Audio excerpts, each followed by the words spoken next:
Bonjour à toutes et bonjour à tous. Je vous retrouve avec grand plaisir pour vous présenter un nouvel oracle. Il s'agit de l'oracle onirique que j'ai reçu donc récemment des éditions Très Daniel, du groupe Très Daniel, et il a été édité aux éditions Intuitives qui fait partie donc cet oracle fait partie de des collections Lo Scarabeo. Voilà. Donc, nous allons le découvrir ensemble. Il a été... je cherche les auteurs. Oui, je les verrai à l'intérieur, je pense, parce qu'ils ne sont pas marqués sur la boîte. Alors, c'est un oracle, donc, qui a, vous l'avez compris, un lien avec les rêves. Donc, voici ce que l'auteur ou les auteurs nous disent sur le sujet. Explorez vos rêves. Les rêves sont puissants. Ils sondent le passé, éclairent le présent et annoncent l'avenir. Messagers de notre inconscient, ils révèlent les désirs profonds et inavoués qui nous habitent.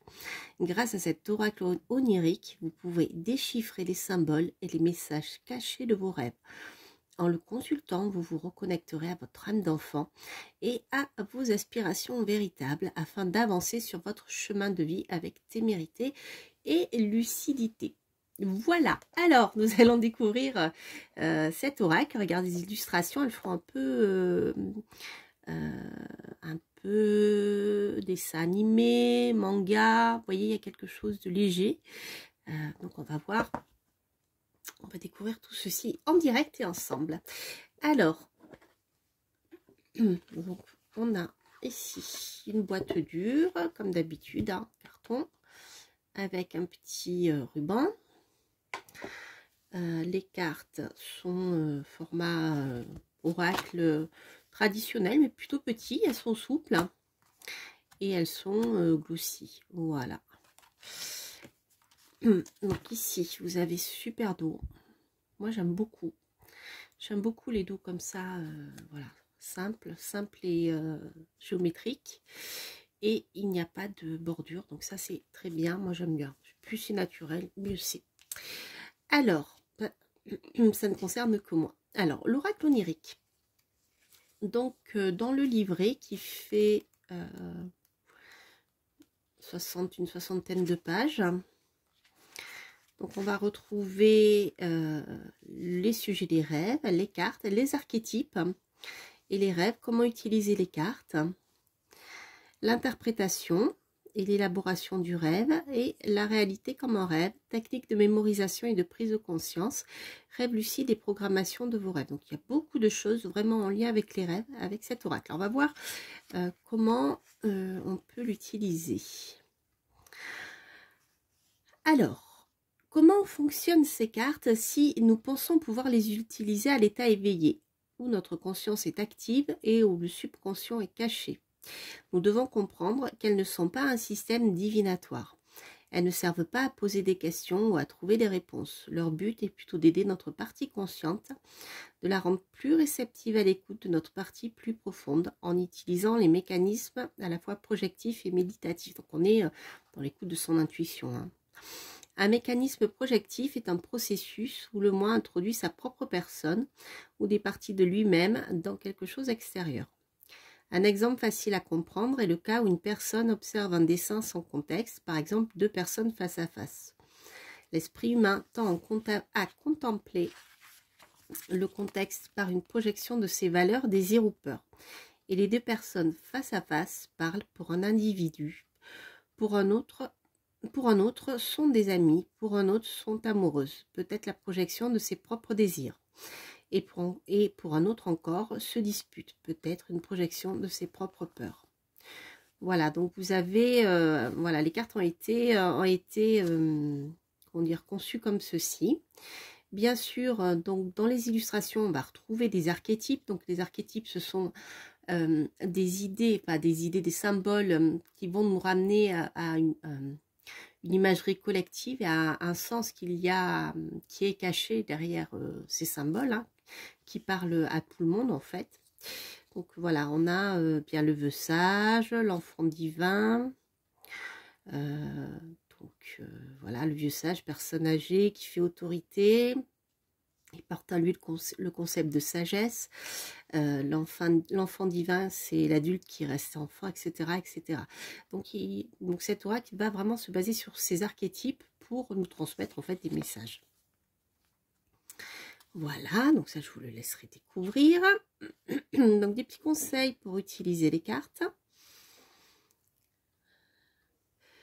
Voilà. Donc, comment se connecter, je dirais, à son intuition, hein, on va l'appeler comme ça.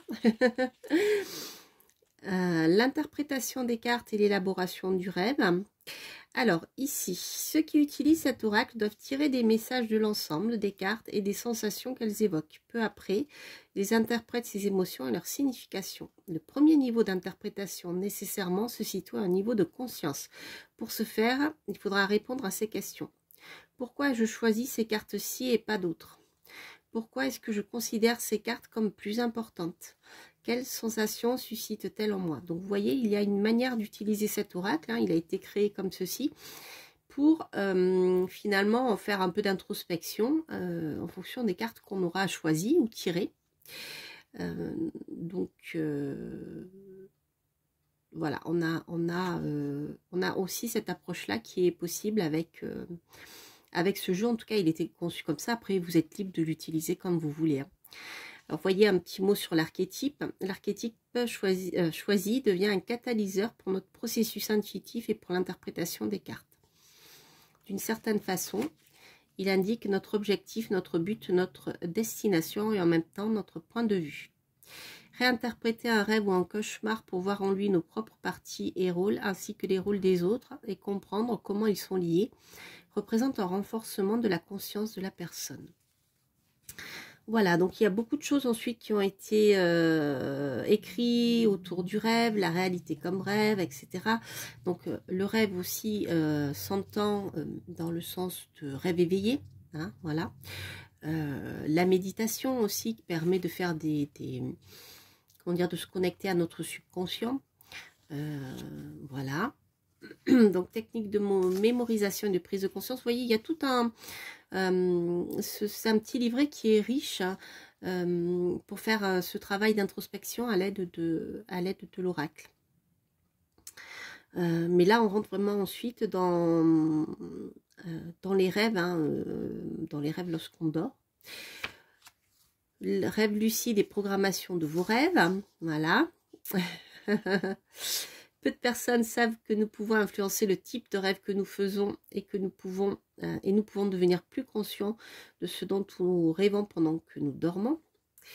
C'est vrai que les rêves peuvent se contrôler un petit peu.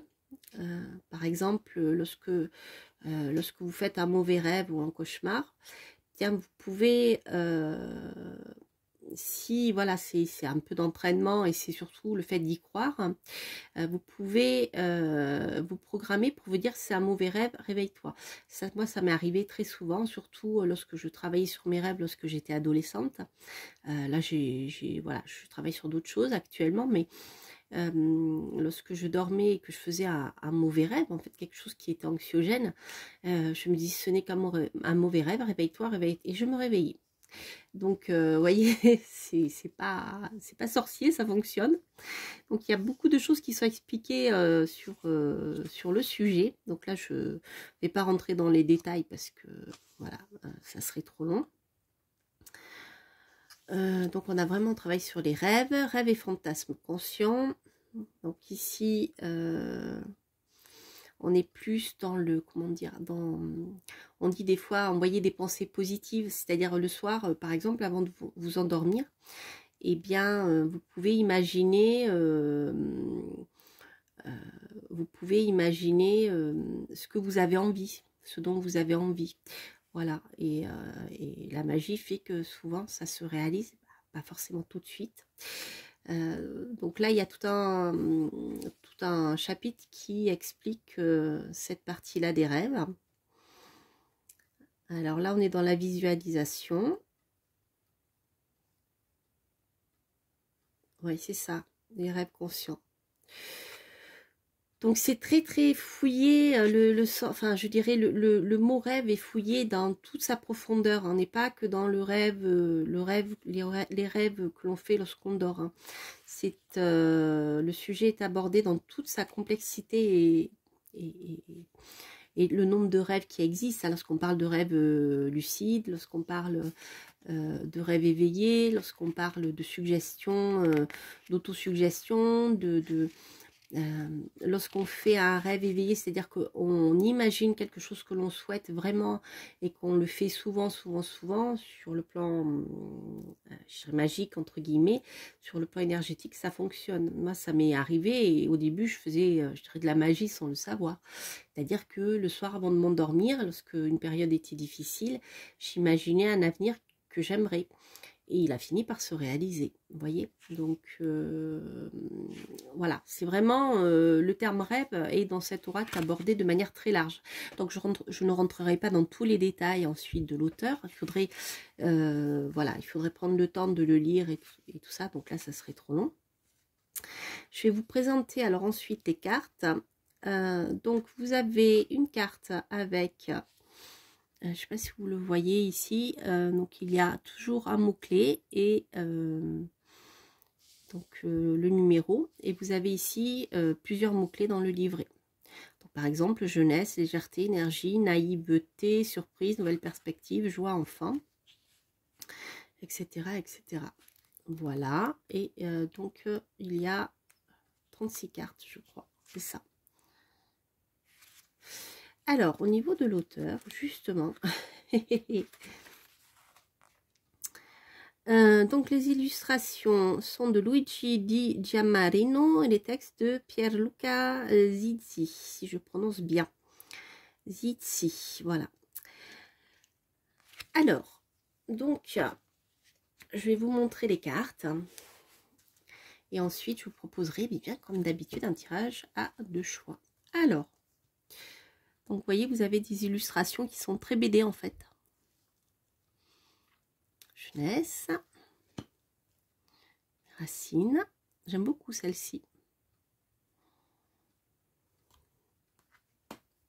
Amour. Combat.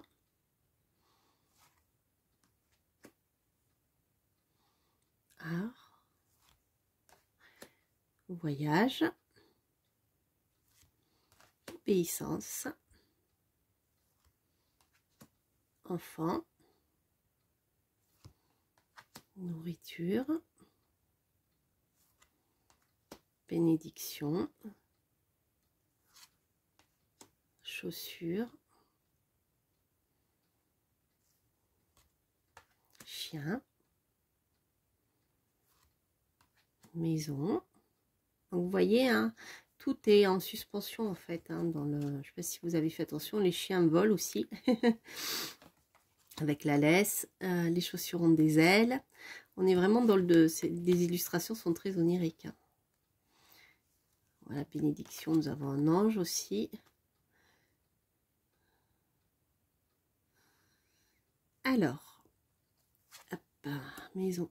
Elle est belle cette carte. Elle fait penser à le voyage du Chihiro, je crois. Ou quelque chose comme ça. Nature. Course. Clé. Argent.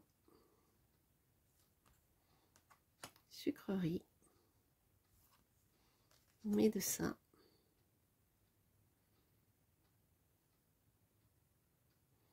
C'est intéressant, on a la musique. C'est intéressant. Il y a pas mal de symboles dans ces cartes. Insectes. Livre. Lune. Mariage. Achat. Montagne.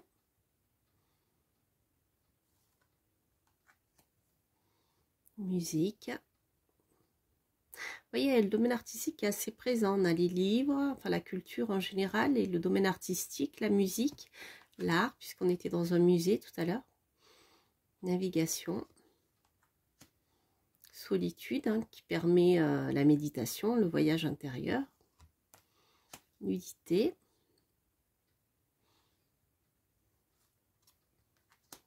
Temps. Santé. Vol. Extraordinaire. Étranger. Cri. Et la chute. Voilà.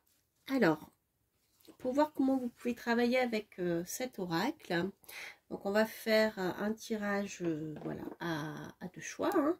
Donc vous pouvez poser une question par pierre, ou une seule question, choisir une pierre, ou alors écouter les deux tirages et voir celui qui résonne le plus en vous. Donc vous avez vu, il n'y a pas beaucoup de... On est surtout sur une idée générale, un archétype avec des mots-clés. Peut-être que voilà, la question doit être assez courte et assez précise pour qu'on soit pas... voilà, pour que vous puissiez trouver une réponse en fait. Hein. Alors, hop, hein, je vais décaler ça parce que j'ai l'impression que... Voilà, ça a bougé. C'est ma nappe qui glisse, je suis désolée. C'était décentré. Alors, donc on va tirer une première carte pour la pierre. Donc, la première est la garnierite, que je vous ai déjà montré dans une vidéo. Je vous en reparlerai. Elle est très très jolie celle-ci. Et vous avez une autre que j'aime beaucoup aussi, une autre opale rose, qui est différente de celle que je vous ai montrée la dernière fois. Voilà. Alors, on va commencer avec la première pierre ici, la garnierite. Et la seconde pierre sera l'opale rose, le second choix.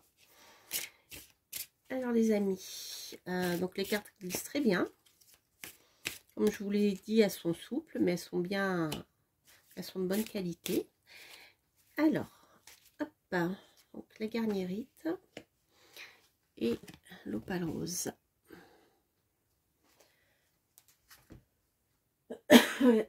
Excusez-moi, c'est le printemps.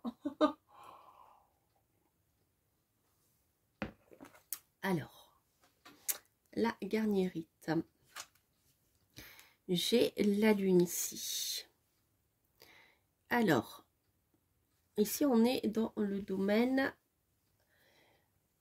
onirique, dans le domaine des émotions aussi, voire aussi, je dirais, celui de la voyance. Alors, les cartes sont... Donc, il n'y a pas de sommaire, mais comme il y a 36 cartes, elles sont faciles à trouver. Hein. Voilà, puisqu'elles sont numérotées. Donc, 22, la lune. Alors ici, il est question de rêve, de fantasme, voire d'illusion. Alors, ça peut être bien sûr de manière, ça peut être positif, mais ça peut être aussi dans le sens de rêve, mais de rêve extrême où on quitte la réalité. Donc, elles sont, vous voyez, il y a les deux aspects, je dirais, dans chaque carte. L'aspect créatif et l'aspect sombre du rêve, hein, d'accord, et des fantasmes. Mais on est quand même ici plus, je dirais, dans le fantasme que dans la réalité. Je dirais que dans l'intuition proprement parlée. Donc, je vous le redis, rêve, fantasme, féminité, illusion, émerveillement et nuit. Donc, moi, en l'état, hors contexte, hein, je dirais que peut-être pour répondre à votre question, c'est une carte qui peut vous mettre en garde, je dirais, contre les rêves qui sont illusoires. Hein. C'est bien de rêver, le fantasme c'est sympa, ça permet de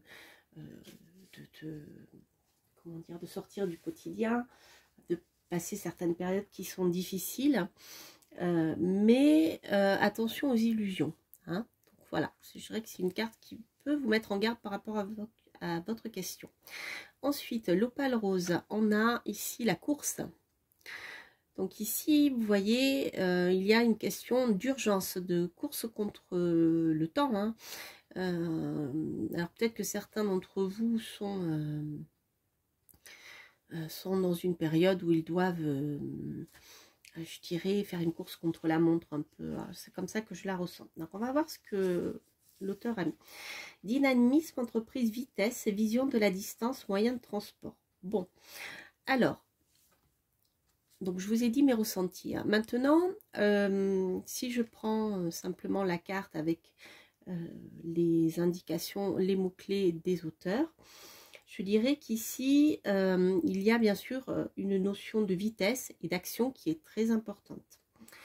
Il peut aussi y avoir une question de distance dans votre question. Quoi qu'il en soit, j'ai quand même ici, moi, cette impression de course contre la montre.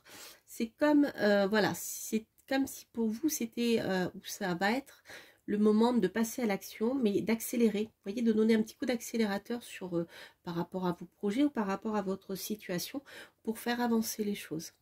Voilà. Voyez un peu comment cet oracle résonne. Alors après, voilà, après vous pouvez l'utiliser comme les auteurs le proposent, hein, avec les rêves, comme je vous dis, c'est très très riche.